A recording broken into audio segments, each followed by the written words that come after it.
Hello students, I want to talk about differentials.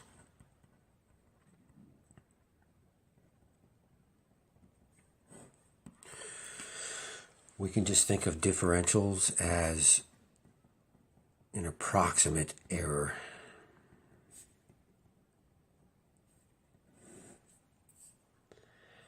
Let's think about that some more. Here's a y-axis, here's an x-axis. Suppose we were dealing with the volume of a sphere being 4/3 pi r cubed. Yeah, basically we're just dealing with a cubing function here, which basically looks like this. And just to make this introductory notation easier, why don't we just call it f of x equals 4/3 pi x cubed. And even further, see that 4/3 pi? It's just a constant. It just scales this thing, and it'll just make the discussion a little easier if we just deal with a x cubed function. But behind the scenes, I might occasionally refer to, the radius being the x values and the volume being these y values up here. Just loosely. That way we don't have to deal with the v's and the r's and the 4/3 pi's.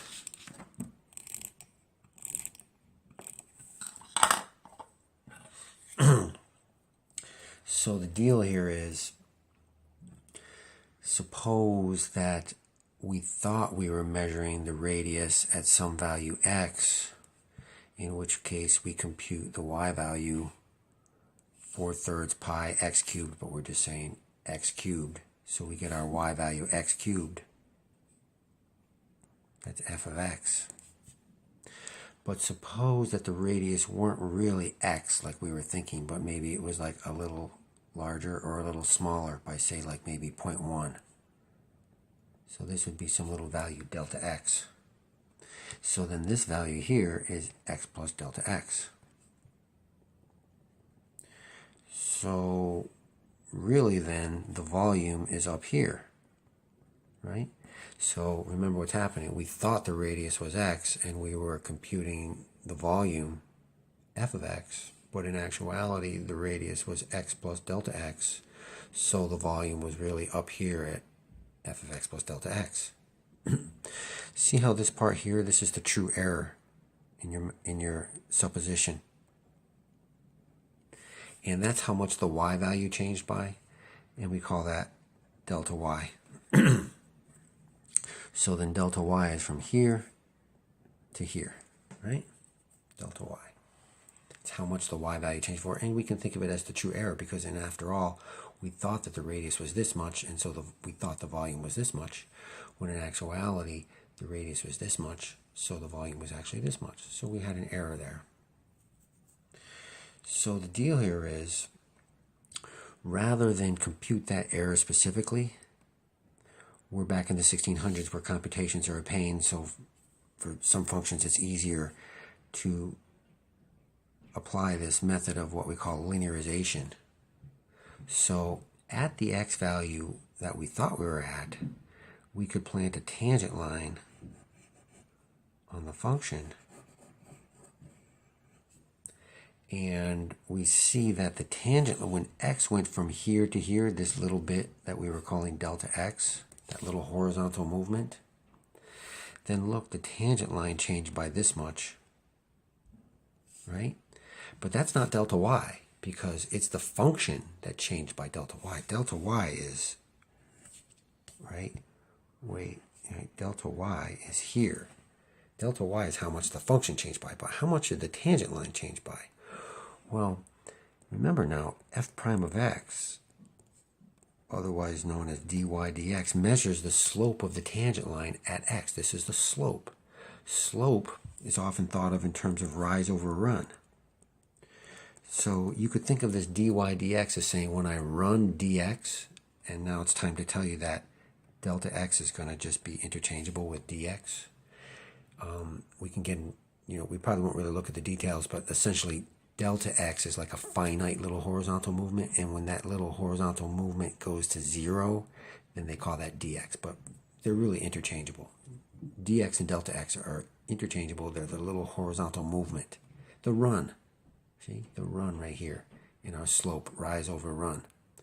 Well, the slope of a line is rise over run, so if we run dx, then the tangent line is going to have its rise, and the rise here is dy.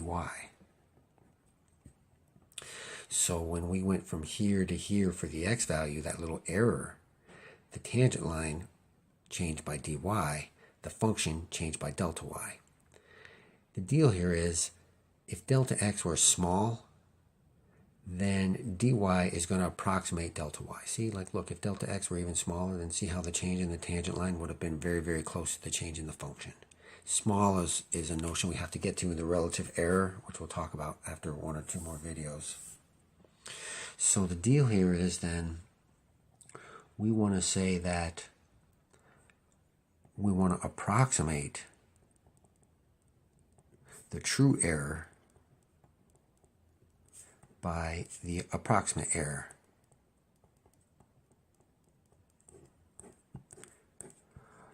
So we're approximating the true error, which is delta y, by the approximate error, which is dy. So what we're saying is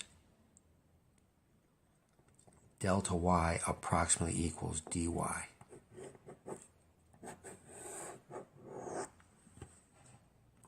Now, delta x equals dx. So see how the delta y, the change in the y value, actually approximated the change in the tangent line, right? Delta y, this is the change in the function value. Dy, this is the change in the tangent line value.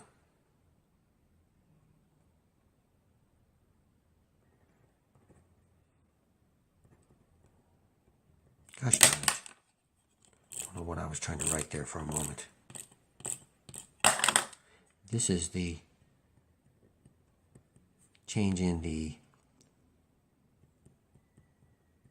y value of the tangent line. Right? This is the change in the y value of the function. This is the change in the y value of the tangent line. So we approximate dy with delta y, but note that delta x equals dx explicitly. They're interchangeable.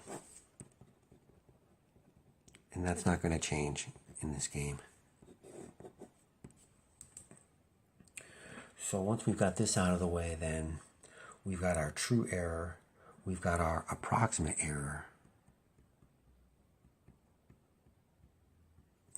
And let's realize now that this value, f of x plus delta x, well, it specifically equals this y value, f of x, right? This f of x plus delta x equals f of x plus that true error, which is delta y. But we're approximating delta y with dy, so we can say then that f of x plus delta x approximately equals f of x plus dy.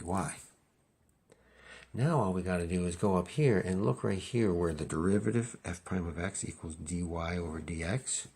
Multiply both sides of this by dx, and now you've got what's called the differential of y, dy. If I multiply both sides of this by dx, this is going to say dy equals f prime of x dx.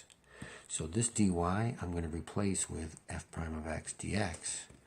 We still have f of x out here, and this is how we're approximating f of x plus delta x. Right? So this has a prime in it. You can't quite see it the way it got buried in the tail of my y right there. This is, gosh darn it. This is a y value. This is my prime on my f prime, right? So what we're finding here then is f of x plus delta x approximately equals f of x plus dy, where we've approximated delta y with dy, right? We've approximated delta y with dy, right? We went f of x plus delta y. We approximate delta y with dy. We get f of x plus dy right here. But dy we just saw is f prime of x dx. So we've got f of x plus delta x approximately equals f of x plus f prime of x dx. Don't forget now, dx and delta x are equivalent. We could really just, I know it would be easier on you if I just called one and never called it the other, but this is just a very common notation, and we just always want to remember, that delta x explicitly equals dx, but dy only approximately equals delta y, which is why I've got approximately equals to in here. Now this part here, this is your approximate error. Right? Because after all, to get to f of x plus delta x, we want f of x plus some error. So if we approximate the error, then we're going f of x plus the approximate error. Right? That's what we're doing. So the f prime, when you're asked for just the error, then the f prime of x dx part, that's going to be just the error. For myself, I always just put this whole thing together, and if they're wanting the error, then I just hack off this end, and that's my answer. So let me see if there's anything else we want to say here. The last thing I would really say to just close this off is to use this little formula that we just cooked up here. You need a function f. Well, once you've got a function f, then f prime follows. So you'll have an f prime. Then you need an x, and you need a delta x. Once you've got those three, then you've got everything you need to just use this like a formula. Now let's see like a couple places where we might use this in the next video.